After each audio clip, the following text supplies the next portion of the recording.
Halo semuanya, Assalamualaikum warahmatullahi wabarakatuh. Dan saya mau mengucapkan selamat pagi, siang, sore, malam untuk semua teman-teman yang menonton video ini.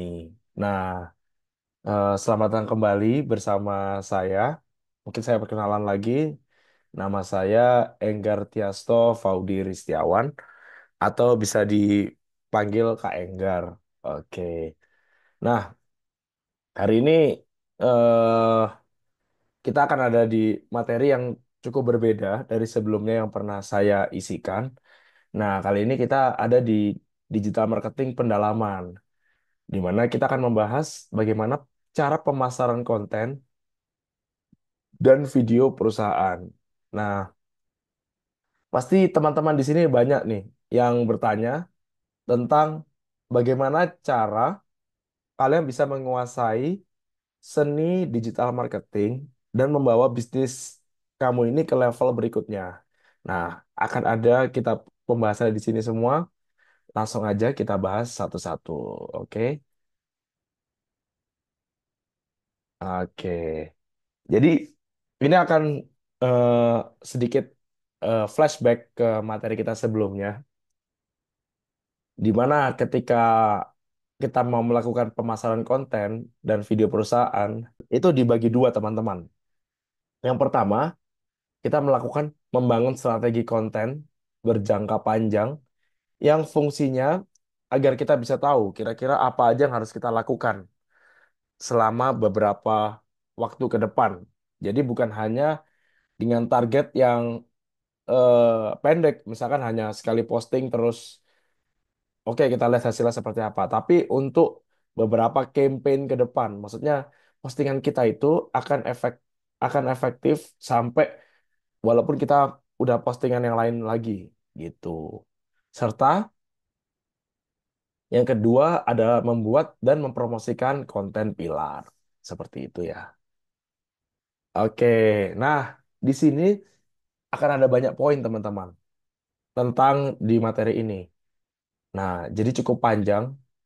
Yang pertama ada pengantar strategi konten jangka panjang. Lalu kita akan melakukan identifikasi serta audiens dan persona pembeli.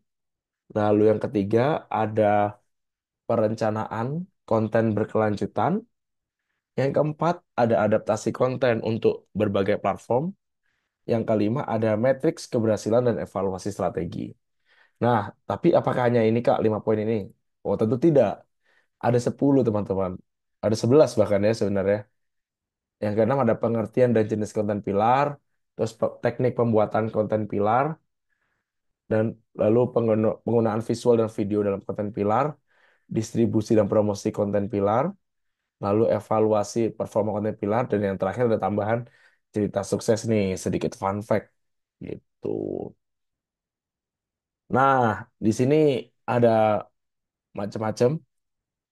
Jadi selamat datang di sesi pertama kita tentang pendalaman digital marketing ya. Di sesi ini kita akan membahas berbagai aspek penting ya, mulai dari strategi tadi yang sudah saya bahas sampai evaluasi performa kontennya. Nah, materi ini memang dirancang untuk memberikan pemahaman yang mendalam tentang setiap topik dan akan disertai dengan studi kasus nyata dari perusahaan ternama, mulai dari HubSpot dan Nike. Jadi, biar nggak perlu lama-lama, langsung aja kali ya, kita mulai. Oke. Oke, aku akan membahas yang pertama nih. Nah, membangun strategi konten jangka panjang. Ini pasti selalu ada pertanyaan ya, teman-teman ya. Apa yang membuat konten Anda bertahan lama di di dunia digital yang cepat berubah ini. Jadi dunia digital tuh cukup cepat ya perubahannya. Jadi sangat-sangat dinamis teman-teman. Tiba-tiba ada tren apa? Tiba-tiba ada tren apa? Kalau kamu ingat, mungkin beberapa teman-teman yang lalu sempat ada tren seputar tentang apa ya? Yang kita ingat tuh. Oh, eh Gwencana, Gwencana yo, Gwencana yo. Itu kan 2024 yang lalu ya. Sekarang itu kontennya udah berubah. Sekarang kalau nggak salah tuh udah berubah jadi statue-statue gitu-gitu. Jadi cukup perubahannya cukup signifikan. Jadi sangat-sangat eh, cukup-cukup dinamis ya teman-teman. Nah, pertanyaannya adalah bagaimana strategi konten jangka panjang ini adalah bagaimana cara kita merumuskan bagaimana sebuah perusahaan akan menciptakan, mempromosikan, dan mempertahankan konten yang relevan sehingga tetap bernilai bagi audiensnya selama jangka waktu yang lama. Kayak gitu.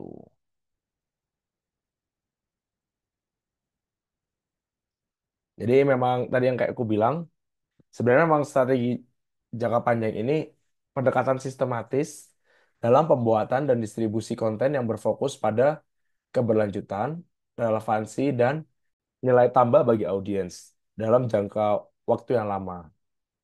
Nah, jadi ketimbang kita ngikuti tren sesaat, strategi ini tuh bertujuan untuk membangun hubungan yang kuat dengan audiens.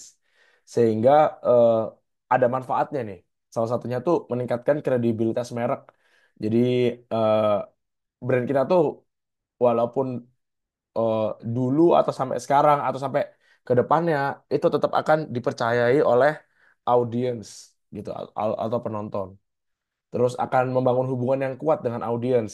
Artinya audiens itu selalu relevan atau selalu merasa relevan dengan brand kita. Contohnya aja kayak misalkan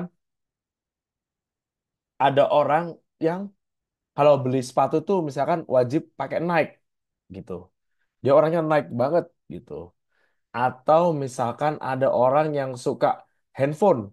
Kalau beli handphone itu wajib Samsung banget gitu. Atau juga ada orang yang kalau beli iPhone ya iPhone terus gitu.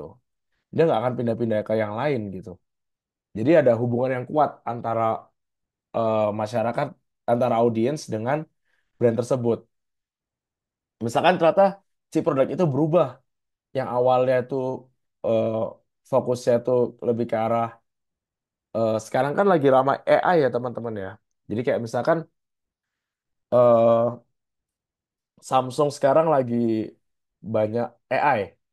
Nah, si audiensnya juga nanti akan, wah kayaknya aku harus update handphonenya nih, karena aku harus ngikutin produknya dan harus ada fitur baru AI kayak gitu. Ya udah, nanti hubungan dengan audiens tuh sangat-sangat kuat. Nah, itu biasanya salah satunya juga didasarin oleh konten yang dibuat oleh produk tersebut gitu. Terus habis itu meningkatkan visibilitas merek di mesin pencari. Jadi kayak eh, si produk ini tuh ketika kamu tulis di Google, dia akan jadi nomor satu. Contoh misalkan kita mencari rental mobil. Rental mobil kan cukup banyak ya teman-teman di misalkan contoh kalian lagi ada di Surabaya. Kalian ke Surabaya cari rental mobil. Nah, ketika nulis rental mobil di Google, yang keluar pertama itu malah Traveloka, Tiket.com, platform-platform yang jual tiket yang kalian kenal. Tapi padahal mereka juga ada rental mobilnya. Tapi kenapa kok malah dia yang muncul pertama? Karena mereka sudah punya kredibilitas yang kuat. Mereka udah punya nama yang cukup kuat. Jadi walaupun fitur mereka itu bukan fitur utama, tapi nama mereka yang muncul pertama di mesin pencari, teman-teman. Kayak gitu. Nah, ketika mereka muncul di mesin pencari di pertama, otomatis audiens yang nyari akan fokus ke yang pertama pasti. Kalian pasti jarang dong lihat yang kedua, ketiga, keempat. Pasti yang dilihat yang pertama, yang paling atas. Kayak gitu. Mohon maaf karena tadi saya batuk-batuk. Jadi saya ulangi ya. Kayak misalkan yang hingga akhirnya setelah kita nomor satu di mesin pencari, outputnya adalah yang terakhir menghasilkan lead dan konversi yang konsisten. Kayak gitu.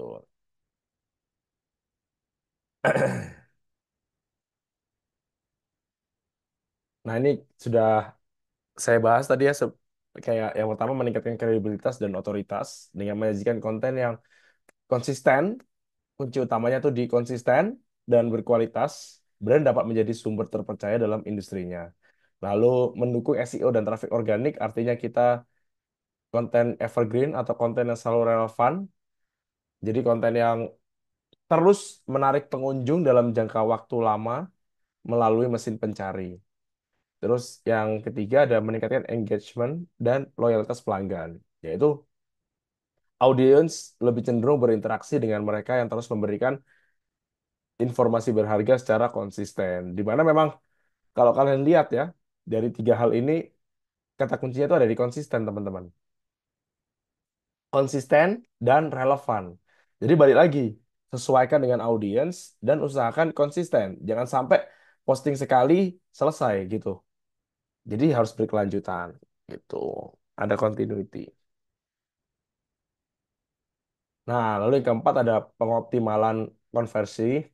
Dari konsisten itu kan sebenarnya kalian bisa mengambil sebuah edukasi berkelanjutan ya, di mana audiens lebih siap untuk mengambil keputusan pembelian. Jadi setelah kalian posting sesuatu, nanti kita akan menargetkan nih, kira-kira eh, setelah mereka melihat konten kita, terus kita kasih consideration atau kita kasih manfaat atau value dari produk kita, nanti kita kasih eh, hal terakhirnya yaitu, ayo kapan lagi siap atau beli, terus habis itu bisa beli di mana, dan misalkan contoh ada promo tertentu sehingga orang semakin yakin untuk membeli. Sama yang terakhir adalah kita juga bisa mengurangi ketergantungan pada iklan berbayar, di mana konten yang terus ini ya, konten organik yang selalu relevan dan menarik dapat mengurangi beban pemasaran lebih panjang. Kayak misalkan kalau kalian kita pakai iklan atau kita nge-boost bahasanya ya, itu tuh pasti membutuhkan biaya lebih. Nah, tapi kalau misalkan konten kita itu bisa relevan atau konsisten panjang terus, artinya di situ kita tidak perlu mengeluarkan banyak biaya untuk nge-ads untuk bisa menghasilkan eh, traffic seperti itu. Nah, kita bisa ambil studi kasus dari sini nih, dari HubSpot. HubSpot biasanya menggunakan blog dan konten berharga lainnya untuk membangun komunitas yang besar dan meningkatkan kredibilitas mereknya. Jadi si HubSpot ini, perusahaan HubSpot ini dia menggunakan strategi konten dengan blog. Jadi dia banyak menggunakan konten menggunakan traffic organik, teman-teman. Di mana dia rajin untuk bikin postingan. Jadi dia rajin bikin artikel seputar apa sih namanya? eh Macam-macam tentang konten marketing, tentang apapun itu. Jadi dari situ tuh banyak orang datang. Nah, ketika banyak orang datang, baca artikelnya, secara nggak langsung trafficnya juga datang. Seperti itu. Nah, dari sini mereka udah salah satu strategi jangka panjang mereka. Nah, kita bisa lihat ya dari strategi jangka panjang mereka itu, si HubSpot ini, eh kita bisa lihat pengantar konten jangka panjang, strategi ini bukanlah sesuatu yang cepat dan mudah, melainkan rencana yang dirancang untuk menciptakan, mempromosikan, dan mempertahankan konten yang relevan dan bernilai bagi audiens. Jadi memang kan artikelnya dia kan selalu dibaca orang kan, walaupun nanti waktu yang ke depan atau apa dia tetap relevan gitu. Jadi tujuannya sesuai yang tadi itu. Jadi komunitasnya akan sangat besar dan kredibilitasnya akan meningkat. Kenapa kok bisa kredibilitasnya meningkat? Karena banyak kontributor yang bagus gitu dan menghasilkan banyak konten-konten berkualitas kayak gitu. Nah, ini bisa kalian pakai juga. Nah, misalkan ketika kalian punya blog dan kalian bisa memberi konten yang berkualitas tinggi, itu bisa menjadi sebuah traffic tersendiri dan jangka panjang. Lalu ada juga yang ini nih, contohnya eh Nike ini salah satu. Nike ini termasuk yang brandingnya cukup bagus, teman-teman. Dia tuh membangun konten storytelling yang konsisten. Pakai kalau kalian lihat logonya itu kan just do it ya. Jadi kayak lakukan aja gitu. Jadi kayak langkah dia selalu mengencourage atau mendukung orang untuk ya udah yang penting lakukan dulu aja gitu. Mau apapun yang kamu lakukan, mau olahraga apapun, mau bentuk apapun. Jadi kata-kata just do it ini maknanya sangat tinggi ya untuk ini. Jadi dia kan sebenarnya yang dia jual kan olahraga ya, maksudnya barang-barang olahraga. Kayak misalkan sepatu, peralatan olahraga lah. Mostly sepatu, terus baju-baju olahraga gitu-gitu, fashion. Nah, dengan dia selalu konsisten pakai Just Do It itu di setiap kampanyenya dia dan memberikan info-info dan dia kan selalu naruh logonya ya Just Do It itu dan lambang Nike-nya itu di mana-mana itu orang jadi selalu ingat terhadap mereknya dia. Padahal dia lagi nggak masang di situ gitu teman-teman. Jadi ini salah satu eh, yang cukup oke ya. Nah, dia kan juga termasuk dia tuh bisa mencapai user-user yang sebelumnya belum ada. Mulai dari orang yang pecinta olahraga biasa, yang suka suka aja, sampai ke atlet profesional itu bisa kena gitu. Jadi pasar dia cukup gede dari situ teman-teman. Jadi ini salah satu contohnya ya. Dan hasilnya adalah engagementnya tinggi, banyak orang yang suka, terus loyalitasnya tuh tinggi banget dan brand identitasnya kuat gitu. Jadi ketika orang lihat logo yang tadi itu Just Do It, itu orang udah tahu kayak itu Nike gitu. Dan orang membeli barangnya juga karena ada brand marknya, ada trademarknya. Jadi kayak orang bangga pakai itu gitu. Lalu selanjutnya ada Disable Enterprise yaitu yang berdiri 2009 milik Angki Yudhista yang mengalami gangguan pendengaran sejak usia 10 tahun. Nah, perusahaan ini tuh sebagai ya, penyedia sumber daya penyandang disabilitas. Melalui strategi konten yang konsisten dan edukatif, Disable Enterprise berhasil meningkatkan kesadaran masyarakat dan menciptakan peluang kerja bagi komunitas disabilitas di Indonesia. Jadi dia bisa mengangkat cerita-cerita inspiratif teman-teman. Jadi bisa menciptakan peluang-peluang. Jadi dia bisa melihat kayak, wah ini peluangnya bagus nih. Jadi orang ketika lihat ini, orang bisa lihat, wah menarik nih, ada hal menariknya dan ternyata it's a good thing gitu. Begitu. Nah, ini pertanyaannya ya. Kayak misalkan apa sih perbedaannya strategi konten jangka panjang sama jangka pendek? Nah, dari tujuan tuh udah ada perbedaan masing-masing teman-teman. Nah, jangka pendek biasanya kontennya tuh sifatnya itu bersifat viral, engagement cepat dan penjualan instan. Nah, untuk jangka panjang dia membangun kredibilitas dan loyalitas pelanggan. Maksudnya gimana, Kak? Jadi, biasanya jangka panjang itu dia nggak terlalu ngikutin tren, dia menciptakan tren itu sendiri. Dan tren itu sebenarnya bukan tren, lebih ke arah sesuatu yang edukasi dan kalau orang lihat tuh tetap bangga gitu. Jadi dia fungsinya memang ke arah situ, edukatif. Walaupun sampai 10 tahun atau 5 tahun ke depan, ketika orang lihat postingan ini lagi, itu masih relevan gitu. Berbeda dengan yang jangka pendek, misalnya pakai sound, pakai lagu yang lagi hit sekarang. Ketika misalkan nanti udah lagu itu udah nggak naik lagi, udah menjadi konten basi. Ya sebenarnya lagunya, misalkan contoh konten itu masih enak untuk dilihat atau lucu untuk dilihat, tapi orang sudah malas karena merasa itu udah basi. Terus habis itu jenis kontennya juga berbeda. Kayak misalkan kalau jangka pendek tuh lebih ke arah promo, trending konten, terus kampanye musiman. Terus kalau jangka panjang tuh konten evergreen, edukasi sama storytelling. Begitu. Nah, dari SEO impact-nya juga kalau jangka pendek itu dia rendah. Jadi rendah tuh maksudnya cepat naik, cepat turun. Dia memang cepat banget. Dia tuh cepat banget kalau lihat di Google Trend tuh dia bisa tiba-tiba pencariannya tuh bisa banyak sekali tiba-tiba yang mencari konten tersebut atau topik tersebut. Tapi karena dia mengikuti tren, ketika tren itu hilang, sudah nggak ada yang nyari lagi gitu. Berbeda dengan jangka panjang, trafiknya dia mungkin nggak cepat naik, nggak cepat turun, tapi dia lebih ke arah stabil.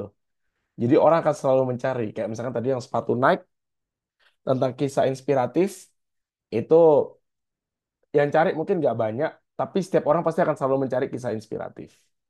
Seperti itu. Sama kalau daya tahan tuh kayak misalkan yang tadi saya bilang hilang setelah tren berakhir, kalau jangka panjang tetap relevan. Seperti itu, teman-teman.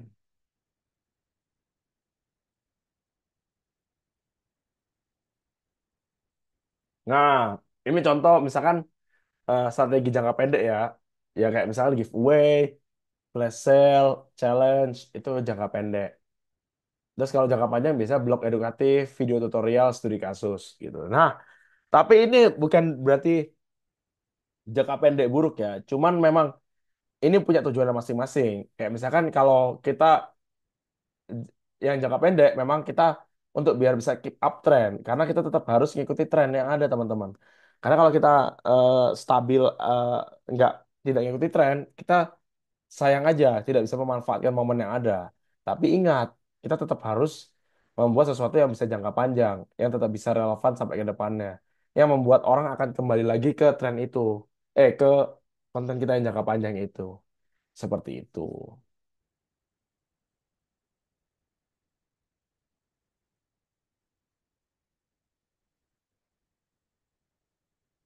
Nah, tapi baik lagi sih teman-teman.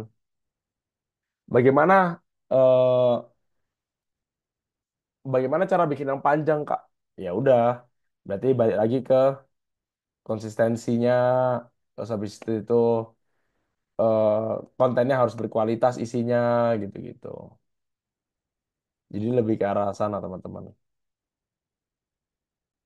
Baik lagi ke masalah yang ini, konten itu sesuai dengan persona pembelinya. Jadi kita bikin konten itu kita menyesuaikan dengan pembeli kita, teman-teman. Kayak gimana tuh, Kak? Jadi mungkin aku akan jelasin dulu ya dari user persona pembeli ya. Kayak persona pembeli itu adalah atau kita nyebutnya buyer persona itu representasi semi fiksi dari pelanggan ideal. Jadi ini adalah mungkin ini adalah gambaran target yang mau kita tuju seperti itu. Nah, Kak, gimana cara kita menentukan buyer persona? Nah, biasanya buyer persona ini kita dapatkan dari survei atau dari hasil analisis kompetitor kita. Jadi kadang-kadang kita harus melihat tuh, kan kita pasti punya kompetitor tuh teman-teman. Kita punya yang hampir mirip, terus kita bisa lihat tipe pembelinya dia biasanya orang-orang yang seperti apa gitu. Tapi biar lebih jelas, biasanya kita pakai survei. Dari survei itu nanti kita bisa ambil data-datanya sehingga menciptakan buyer persona seperti itu. Nah, dari sini kan kelihatan. Misalkan kita kasih nama Lisa, bebas ya, mau namanya siapapun. Misalkan umurnya 28 tahun, konten kreator, Jakarta, daya belinya dia cukup tinggi. Artinya dia eh, menengah ke atas. Hobinya skincare, belanja online, terus dia sukanya kesehatan, terus tentang skincare. Nah, dari sini udah kelihatan. Berarti eh, si Lisa ini mempunyai hal yang elegan. Terus dia beauty enthusiast. Nah, dari sini kita bisa melihat nih bagaimana cara kita membangun kontennya nanti. Nah, kalau untuk jangka panjangnya, kita bisa membentuk seperti tutorial bagaimana cara menggunakan. Jadi dia akan datang terus, gitu-gitu. Terus habis itu eh apa sih namanya? Dia kita kasih tentang hal-hal yang selalu ada kira-kira yang cocok untuk dia apa gitu. Nah, oh iya, mungkin aku kan kasih tahu dulu ya kayak manfaat utamanya apa sih untuk ini. Jadi manfaat manfaat utamanya adalah biar kita bisa terbantu ya dalam penciptaan penciptaan konten yang relevan dan menarik gitu. Lalu memudahkan dalam perencanaan strategi pemasaran efektif serta meningkatkan efisiensi dalam penggunaan sumber daya gitu. Misalkan kita kayak ambil yang Nike tadi ya, kan Nike memiliki berbagai persona pembeli yang berbeda mulai dari profesional hingga pecinta olahraga. Nah, biasanya kita sebelum itu kita tentuin nih untuk barang ini siapa kira-kira targetnya seperti itu. Nah, kira-kira apa aja untuk membuat buyer persona? Nah, buyer persona itu kita bisa bikinnya ini matriks-matriks yang diperlukan teman-teman. Salah satunya ada demografi. Demografi itu meliputi ada usia, gender, lokasi, terus pendapatan, pekerjaan, status pernikahan, seperti itu. Jadi kayak eh, deskripsi dia bagaimana. Terus psikografi adalah apa aja yang biasa dia lakukan, mulai dari gaya hidup, nilai-nilai yang dianut, terus minat dan hobi, dan kepribadian. Nah, habis itu ada perilaku kayak misalkan dia pola konsumsi belanja, kebiasaan belanja, dan masalah yang dihadapi. Nah, dari sini sebenarnya kita bisa ambil kesimpulan nih. Nanti bagaimana cara kita menulisnya, bagaimana cara kita membuat kontennya dari si buyer persona ini. Ini contohnya ini kita bikin untuk Sarah. Usianya 20 tahun, pendapatan Jakarta. Gajinya 15 juta sebagai manajer, status pernikahan single. Nah, gaya hidupnya dia aktif di komunitas marketing.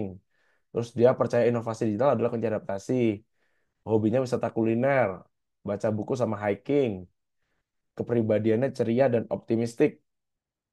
Terus perilakunya dia senang membaca blog bisnis. Nah, dari sini dan dari data-data yang lain ini, kita bisa membuat arahnya dia kemana. Seperti itu. Nah, dari sini kan kita udah bisa menentukan bahasanya ya teman-teman. Kayak misalkan kalau si Sarah ini, dia orangnya cukup elegan dan formal gitu.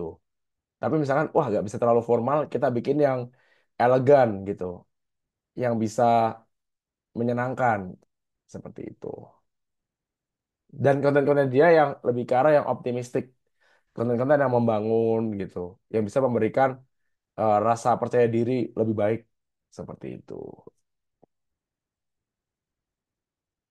Oke, nah ini kayak yang tadi aku bilang, cara bikin user persona, mulai dari survei, wawancara, atau analisis media sosial. Baru setelah itu buat deskripsi persona dengan nama dan latar belakang, kita kasih nama bebas, terus identifikasi pola dan kelompokan audiens berdasarkan kesamaan. Kayak misalnya tadi kan dari hasil survei kan ada banyak tuh, terus kita cari yang paling banyak, nanti siapa aja gitu. Nah dari situ baru kita bisa menentukan kita mau bikin strateginya seperti apa, begitu. Nah ini salah satu contoh eh, ketika kita menggunakan user persona yang tepat. Nah, misalkan contoh kita salah satu yang selalu menggunakan user persona tepat tuh Netflix ya. Jadi Netflix itu akan menyamakan dengan tontonan apa yang sudah kamu tonton gitu. Kadang-kadang ketika kita nonton film kan ada banyak genrenya. Ada action, ada komedi, ada macam-macam. Nah, untuk kamu yang sedang nonton action, nanti kamu akan ditawarkan, disarankan, ini film selanjutnya. Kalau kamu nonton lagi actionnya, nanti akan terbentuk tuh. Oh, ternyata Mas Enggar ini sedang nonton film action. Selanjutnya, nanti kita akan dikasih film action terus. Kayak gitu. Nah, karena kita dapat personalize, maksudnya kita serasa kayak, wah, kok dia tahu ya apa kesukaanku. Nah, membuat kita akan selalu percaya bahwa Netflix ini paham apa yang kita mau. Kayak gitu. Jadi ketika kita bisa memberikan apa yang dibutuhkan, terus memberikan layanan yang sesuai, kemungkinan kita untuk apply lagi atau tetap stay di sana akan semakin besar. Gitu. Nah, contoh juga misalkan ini nih, Sephora. Jadi kayak misalkan si Sephora ini dia jualan alat beauty. Terus dia bisa tahu nih kamu lagi butuh apa. Nanti dia ketika udah beli, mungkin kamu butuh yang lain nih. Terus dia dapat rekomendasi produk-produk lainnya seperti itu. Nah, jadi ketika kita dikasih info, ini mungkin produk yang belum kamu beli. Oh, ini nih ada kira-kira belum di check out gitu-gitu. Jadi serasa kita tuh diingatkan. Siapa tahu lupa atau siapa tahu ini ada rekomendasi yang lebih bagus gitu-gitu. Jadi kita serasa dapat email khusus gitu. Jadi itu bisa meningkatkan engagement dan konversi. Terus ada juga kayak misalkan Spotify. Nah, Spotify ini biasanya menyajikan playlist atau lagu-lagu atau konten-konten yang sesuai dengan yang sering kita dengar. Kayak misalkan kita sukanya apa sih? Nah, misalkan contoh saya senang dengar lagunya Lale Ilmanino gitu atau Run atau apa. Nanti saya akan dikasih itu. Atau misalkan saya senang dengar lagu anime. Ya udah dikasihnya lagu anime Jepang terus gitu. Atau mungkin saya senang dengar lagu-lagu yang eh, bahasa Inggris. Nanti saya akan dikasih juga dengan genre yang berbeda. Seperti itu. Nah, itu akan dapat meningkatkan kepuasan pengguna dan memperpanjang durasi penggunaan aplikasi. Gitu sih, teman-teman.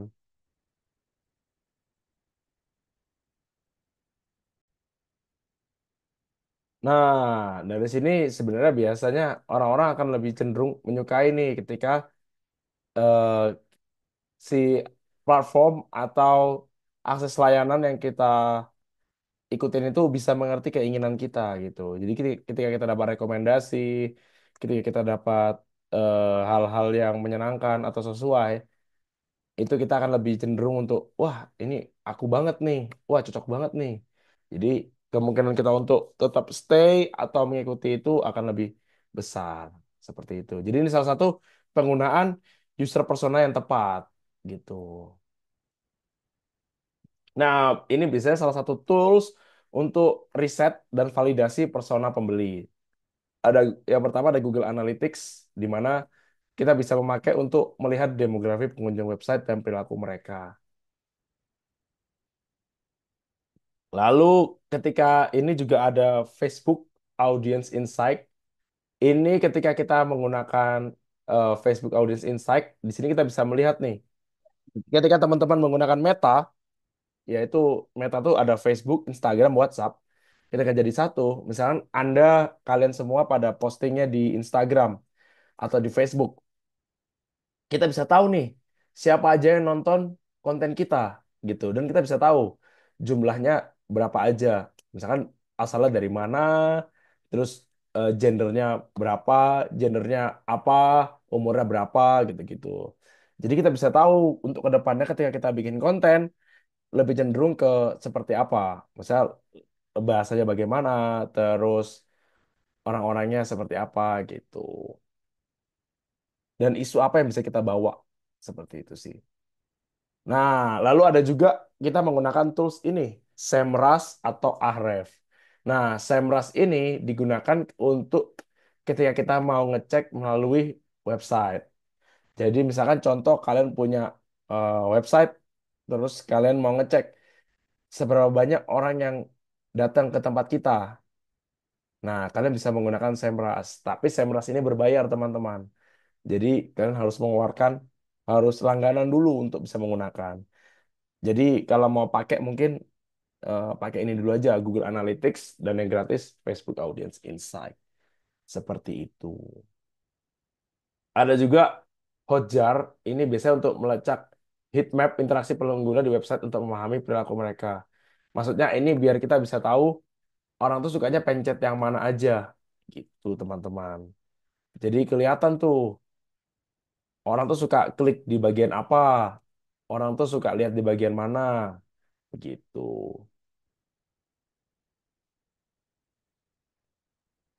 Ada juga untuk bisa mengumpulkan data langsung dari survei, kita bisa menggunakan Survey Monkey atau Typeform. Ini ketika kalian mau bikin form atau bikin pertanyaan, bisa menggunakan Typeform gitu. Ini salah satu toolsnya teman-teman ya. Terus habis itu dari situ kita bisa ini nih menggunakan teknik perencanaan editorial, yaitu perencanaan editorial adalah proses mengatur produksi dan publikasi konten secara sistematis untuk memastikan konsistensi dan efektivitas strategi pemasaran. Begitu. Oke.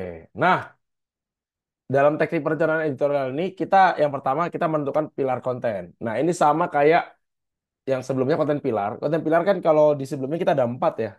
ada biasanya tuh kayak education, promotion, entertainment, sama eh, interaction gitu. Nah, kalau di sini mungkin dibagi lagi nih, dia konten pilarnya dibikin 5. Dan nggak masalah, selama yang penting biar bisa memudahkan kalian bikin konten. Misalnya ada 5, education, promotion, inspiration, connection, dan entertainment. Nah, jadi kita bikin masing-masing nih. Setelah sudah bikin pilar kontennya, kalian bikin namanya kalender editorial atau eh, tanggal untuk membuat kontennya gitu. Nah, dari sini kita bisa bikin tuh mulai dari hari Senin sampai Minggu besoknya itu mau ngapain aja. Contoh misalkan untuk hari Senin, Senin education, Selasanya promotion, Rabunya connection, Kamisnya entertainment, Jumatnya berarti inspiration. Nanti muter lagi Sabtunya entertainment lagi boleh.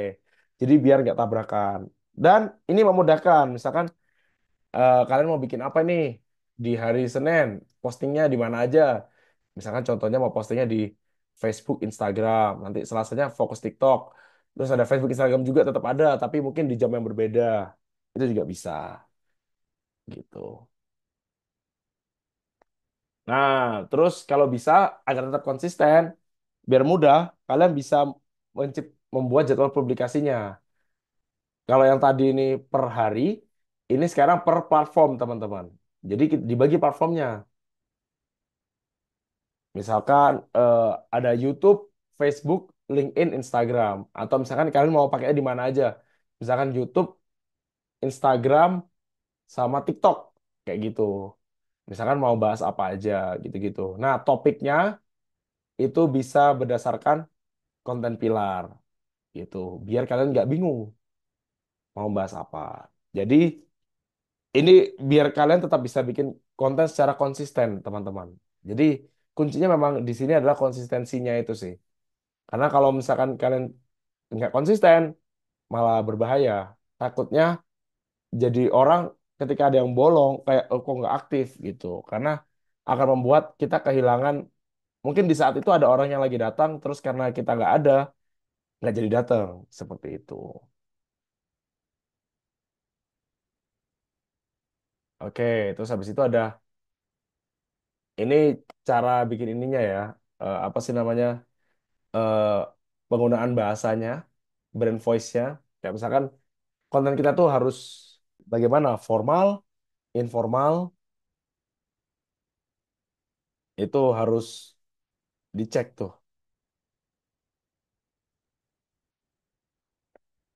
Nah, penggunaan konten kalender, konten kalender alat bantu. Nah, alat bantunya apa aja sih yang bisa dipakai di konten kalender? Nah, konten kalender tadi itu memang dibuat biar bisa semuanya ngecek ya, teman-teman. Nah, konten kalender ini dibuat biar ada teman-teman bisa saling ngecek apa yang akan dilakukan di hari tersebut gitu. Oleh gak hanya untuk diri sendiri tapi untuk tim. Jadi kadang-kadang ada teman yang produksi video atau yang bikin desain, dia tahu, oh aku mau bikin apa melalui konten kalender. Nah, biasanya biar mudah, kalian bisa pakai beberapa tools ini. Ada Trello, ada Asana, ada Google Calendar gitu. Tapi yang gratis enak Google Calendar sih. Trello juga gratis. Nah, ini perbedaan konten evergreen dengan konten trend. Ya, kayak tadi tuh jangka pendek kontennya selalu relevan dalam jangka panjang dan lain-lain. Oke.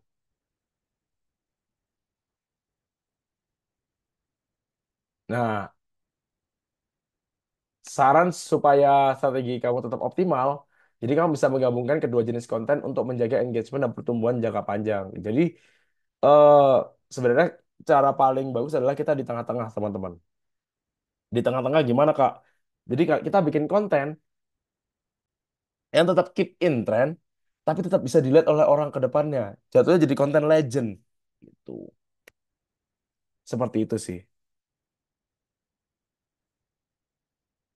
Nah, ini salah satu strategi multi platform ya. Kenapa kita harus distribusinya ke ke macam-macam. Jadi setiap platform tuh punya format yang berbeda dan audiens yang berbeda.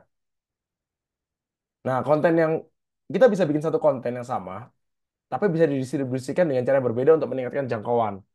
Kayak misalkan contoh blog. Blog itu fokusnya memang artikel panjang dan mendalam. Nah, Instagram itu untuk infografis, untuk gambar yang cepat, yang ukurannya cuma satu kali satu, dan reels pendek, maksudnya video pendek. Nah, YouTube untuk video yang tutorial panjang. Kayak misalkan contohnya video lebih dari 15 menit, video yang lebih panjang, seperti itu. Contohnya sekarang kan memang yang lagi rame itu lebih ke arah podcast ya teman-teman ya. Podcast tapi ada gambarnya gitu. Kalau Instagram tuh yang sifatnya cepat. Instagram atau TikTok juga video yang sifatnya cepat gitu. Nah, kalau LinkedIn itu berarti konten-konten yang sifatnya profesional dan studi kasus gitu. Sama yang terakhir ada email marketing, biasanya konten eksklusif dan promosi. Email marketing kan otomatis hanya diakses oleh orang-orang yang emailnya sudah terdaftar di brand tersebut sehingga dia khusus mendapatkan konten yang sudah terdaftar seperti itu, teman-teman. Makanya eksklusif.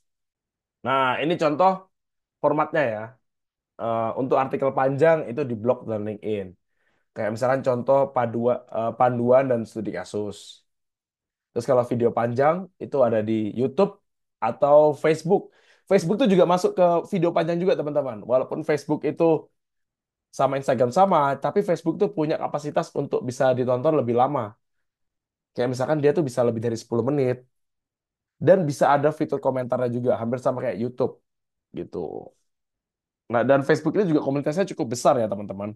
Jadi bisa dipakai gitu. Dan contoh kontennya biasanya lebih ke arah webinar, dokumentasi gitu-gitu.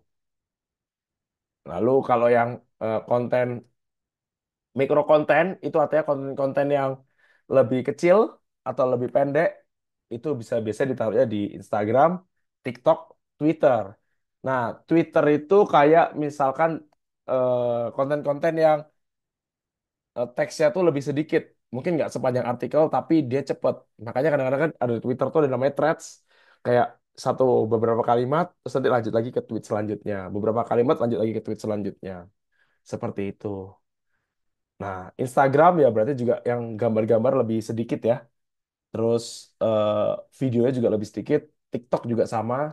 Dia lebih cenderung yang video pendek dan gampang diakses orang. Nah, kalau untuk infografis biasanya ditaruhnya di Pinterest atau Instagram juga gitu. Biasanya lebih ke arah statistik dan tip visual. Memang Instagram ini lebih cenderung eh, adaptif ya, fleksibel. Fleksibel. Jadi bisa ditaruh di mana aja, teman-teman. Terus ada email marketing, yaitu ada newsletter, Substack, terus penawaran eksklusif dan edukasi pelanggan. Seperti itu. Nah, ini misalkan contoh sebuah blog post tentang strategi digital marketing. Bisa kita ubah dari, nah ini sebenarnya kita bisa ubah formatnya nih, konteksnya. Misalkan dari artikel kita bisa buat jadi konten berupa visual. Ya misalkan berupa infografis ditaruh di Instagram. Kontennya sama, isinya sama, tapi kita buat dengan bentuk yang berbeda.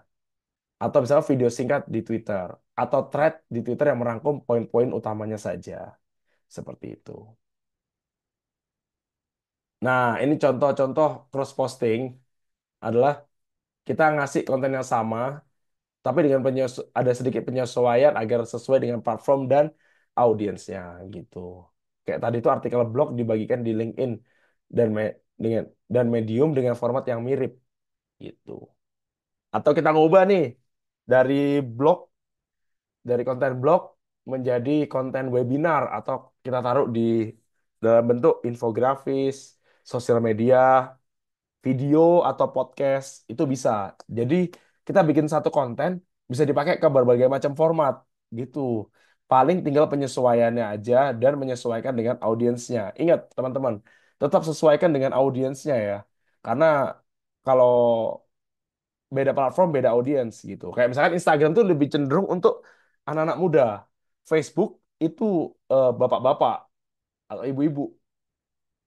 Twitter itu untuk orang yang merasa freedom. freedom of speech kayak gitu. YouTube untuk orang yang sedang video panjang. TikTok untuk video-video yang cepat dan trending kayak gitu. Nah, keuntungan strategi ini ya kayak tadi dibilang menghemat waktu produksi konten, terus peningkatan jangkauan dengan format yang sesuai, terus apa sih namanya? Memaksimalkan ROI return of jadi kita bisa dana kita nggak kepake banyak, jadi kita lebih fokus ke return of investmentnya, jadi kita pakai dananya sedikit tapi bisa mengakses lebih banyak hal, jadi kita bisa menggunakan dananya itu untuk pembuatan format yang lain atau lebih bagus seperti itu. Nah, ada KPI-nya sih. KPI utamanya apa sih biasanya? Nah, kalau untuk engagement rate itu biasanya lebih ke arah berapa banyak orang yang like, share, komen. Jadi kita tetap ada targetnya sih untuk setiap format itu atau setiap platform. Yang pasti engagement rate itu yang paling utama di setiap platform tuh ada kayak misalkan berapa banyak orang yang like, share, komen gitu. Ketika kita bisa dihitung berhasil ketika 55% orang tuh udah dari setiap penonton yang datang itu 5% tuh komen, like, share juga gitu-gitu. Nah, kalau CTR itu berapa banyak orang yang klik. Jadi dari banyak orang yang kita kirimin, berapa persen nih yang ngeklik konten kita seperti itu. Terus kalau conversion rate, misalkan dari setiap konten yang kita buat, berapa banyak orang yang melakukan pembelian atau pendaftaran seperti itu. Terus habis itu ada traffic growth adalah kayak peningkatan jumlah pengunjung website atau media sosial. Jadi berapa banyak orang yang datang setelah kita kasih informasinya, kenaikannya berapa persen gitu-gitu. Yang pertama ada Google Analytics untuk melacak traffic website, terus halaman yang paling banyak dikunjungi dan perilaku pengguna. Lalu ada Meta, ini yang paling sering saya pakai karena saya sering menggunakan Instagram atau Meta atau Facebook. Jadi kelihatan nih dari sini berapa banyak orang yang datang, berapa banyak orang yang engage gitu. Kelihatan. Terus yang paling penting sebenarnya saya bisa tahu nih demografi audiensnya siapa. Jadi ketika bikin konten, saya bisa tahu orang mana yang paling cocok terhadap konten saya seperti itu. Nah, kalau dari YouTube ada namanya YouTube Analytics. Biasanya kelihatan nih dari jumlah orang yang nonton, terus orang tuh nonton dari menit berapa sampai menit berapa, terus paling banyak itu orang berhenti di menit berapa gitu-gitu, teman-teman. Nah, ini Ahrefs Semras juga ketika untuk ngecek websitenya, SEO-nya. Terus ada HubSpot dan Mailchimp untuk efektivitas email marketing.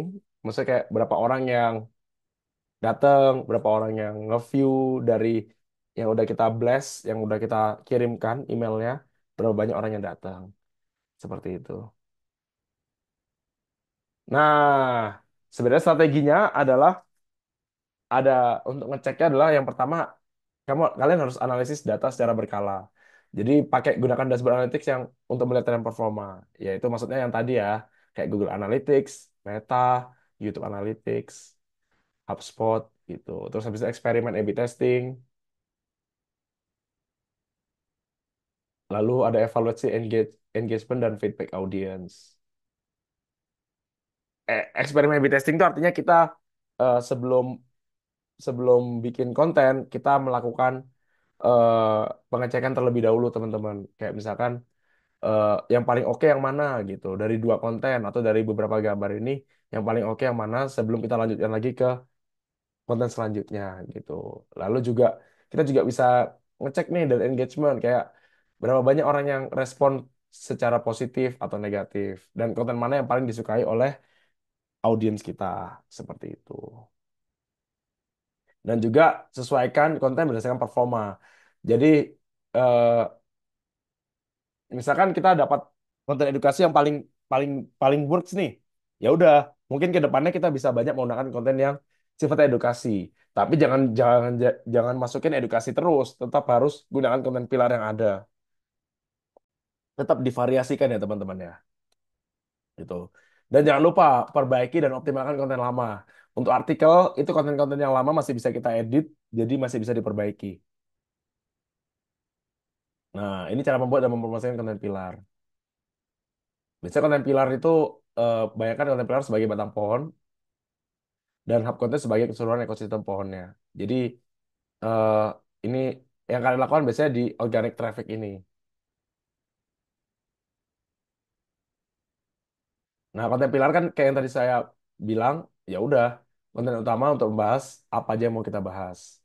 Nah, kalau cluster konten tuh konten pendukung yang membahas subtopik dan hub konten tuh yang untuk konten-konten yang dalam satu tema besar. Nah, cara cara konten pilar efektif itu bisa menggunakan HubSpot juga sih, teman-teman. HubSpot atau Ahref atau Shopify gitu. Nah, cara pakai cara mencari topik yang cocok itu bisa berdasarkan ini. Ada relevansi dengan bisnis dan audiens dan berdasarkan riset keyword. Ini kayak yang saya sudah bilang berkali-kali, pastikan harus relevan dengan bisnis dan audiens, teman-teman. Pastikan relevan dengan bisnisnya. Maksudnya harus sesuai dengan produknya dan audiens kita siapa. Ya kalau mau cocok berarti kalian harus sesuaikan dengan buyer personanya. Gitu. Sama yang kedua, kita riset keywordnya. Seperti itu. Bisa pakai Google Keyword, Planner, Ahref, dan Semrush. Terus kita cari juga topik yang cocok. Misalkan eh, cari dari setiap subtopiknya. Dan kita kita usahakan menghindari topik yang cepat usang atau pilih topik yang tetap relevan dalam waktu yang lama. Misalkan kayak tutorial, itu kan bisa lebih lama ya karena bisa kepake terus gitu. Nah, ini salah satu contohnya ya struktur ideal konten pilar. Biasanya ada pendahuluan, isi utamanya, terus internal, terus ada CTA. Ini kayak misalkan cara cari keyword pakai Ahref bisa dipakai menggunakan Ahref. Ini yang gratis ya Ahref, dicari kata kunci yang paling banyak. Habis itu cari kontennya apa saja. Seperti itu. Nah, sebenarnya pembuatan konten yang menarik itu bisa dilihat dari sini, teman-teman. Yang pertama, pasti harus gunakan gaya bahasa yang mudah dipahami, terus format visual yang menarik. Jadi kayak misalkan sekarang tuh udah ada format-format yang udah standar. Kayak contohnya misalkan 1280 kali 4:3 atau 16:9 gitu. Terus jangan lupa usahakan bisa diakses lewat mobile. Jadi bikin konten yang bisa diakses lewat handphone. Jangan sampai cuman hanya eksklusif di PC saja. Atau sebaliknya, hanya bisa di HP tapi nggak bisa di PC. Karena kalian akan kehilangan dua buyer persona gitu. Dan jangan lupa gunakan teknik storytelling yang menarik. Jadi nggak bosen gitu. Ini salah satu ya teknik storytelling visualnya. Bagaimana ada nyesuaiin dengan naratif, terus audience, karakter, sama visual setting dan emotionnya. Jadi kayak misalkan harus jelas alur narasinya, terus habis itu gunakan warna dan tipografi yang menarik. Ini seperti yang di materi sebelumnya, jadi jangan sampai lupa warna dan fontnya harus menarik dan kasih data visual kayak misalkan contohnya ada berapa persen data-data yang bisa membangun gitu. Nah, untuk pembuatan video pendek itu kalian bisa pakai menggunakan Canva atau CapCut. Yang paling cepat sekarang itu sih di Canva dan CapCut atau InShot juga bisa. Karena itu bisa diakses lewat handphone dan juga lewat PC seperti itu. Nah, kalau infografis paling enak pakai Canva karena udah ada template-nya juga, jadi kalian bisa langsung pakai seperti itu, teman-teman. Nah, ini ada penggunaan accessibility tools untuk peserta disabilitas. Jadi kayak misalkan menambahkan deskripsi, terus kasih caption atau subtitle, itu di CapCut udah ada, jadi tinggal dipasang gitu. Terus kontras warna yang jelas, kayak kalau bisa dikasih warna yang cukup kontras, biar berbeda. Dan jangan lupa kasih eh, untuk yang susah baca teks, bisa pakai text to speech, jadi biar bisa mendengarkan. Itu semua fiturnya ada di CapCut, jadi bisa langsung dipakai, teman-teman. Lalu ada strategi organiknya yang ada SEO, social media marketing, dan blog guest posting. Terus juga kalau yang mau berbayar bisa pakai Google Ads atau Meta Ads itu di Facebook dan Instagram Ads dan juga LinkedIn Ads seperti itu. Nah, atau enggak kalian juga bisa pakai influencer marketing nih. Kayak misalkan kalian bermitra dengan KOL atau orang-orang yang sudah terkenal itu juga bisa. Biar bisa lebih terjangkau. Kayak atau misalkan kalian bisa pakai konten UGC atau orang-orang yang kita kasih testimoni gitu. Misalkan contoh kita ajak orang ayo repost foto atau orang yang repost gitu-gitu. Terus ada alat analisis performanya juga ada Google Analytics, Google Search Console dan Hotjar seperti itu.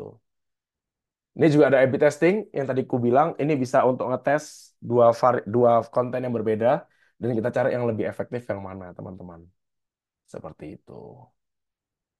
Dan dari sini kalian bisa memperbaiki mulai dari analisis data secara berkala, iterasi, dan gunakan feedback audience. Dan yang terakhir, sebenarnya ini ada cerita ini sih, eh, inspiratif buat teman-teman. Bisa dilihat juga, terdapat penyandang disabilitas yang berhasil menjadi digital marketer sukses. Namanya Ali Masar di Tulungagung. Nah, dia aktif untuk berjualan melalui marketplace, jadi online. Jadi si Mas Ali Masar ini bisa menggunakan digital marketing secara efektif. Jadi buat teman-teman ini bisa banget nih. Kita tidak perlu keluar rumah, kita tidak perlu secara fisik ada, tapi kita bisa menggunakan marketplace atau digital marketing mempromosikan melalui digital marketing sehingga bisa lebih cepat gitu. Nah, dengan digital marketing kalian bisa lebih gampang mengaksesnya. Seperti itu. Oke. Mungkin cukup dari saya. Semoga bisa dipahami teman-teman. Mungkin memang lebih dalam, bisa ditonton kembali, akan lebih menyenangkan lagi dipelajari. Itu. Terima kasih. Saya cukupkan. Wassalamualaikum warahmatullahi wabarakatuh.